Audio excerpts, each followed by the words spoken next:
नमस्कार मित्रांनो, राज्य सरकारने मराठा समाजासाठी काढलेल्या जी.आर.मुळे महायुतीतील घटक पक्ष असलेल्या राष्ट्रवादी काँग्रेस पक्षाचे मंत्री आणि ओबीसी नेते छगन भुजबळ नाराज आहेत। त्यांनी आपली नाराजी जाहीरपणे बोलूनही दाखवली आहे। सरकारने आम्हाला विश्वासात न घेता मराठा कुणबीचा जी.आर. काढला मराठा कुणबीचा जी.आर. काढला असल्याचं भुजबळ म्हणाले आहेत। तसेच त्यांनी मराठा समाजाला ओबीसीतून आरक्षण देण्यास विरोध दर्शवला आहे। छगन भुजबळांच्या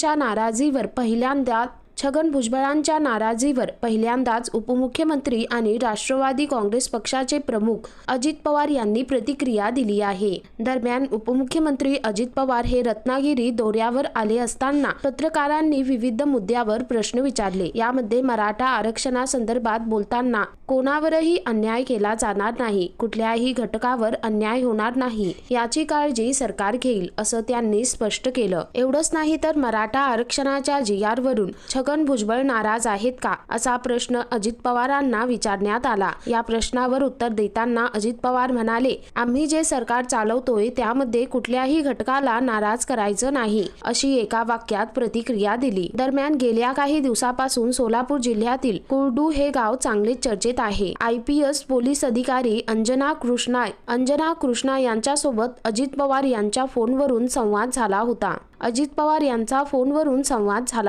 या संवादात त्यांनी वापरलेली भाषा अरे तुरेची होती असा आरोप करण्यात येत आहे। यावर अजित पवारांनी प्रतिक्रिया दिली होती। अजित पवार यांच्या या वक्तव्यानंतर ते देखील छगन भुजबळ यांच्या बाजूने आहेत का, असा प्रश्न आता समाजामध्ये निर्माण होत आहे। तर मित्रांनो, एकंदरीत संपूर्ण प्रकरण पाहता तुमचे या संदर्भात काय मत आहे खाली कमेंट करून नक्की कळवा।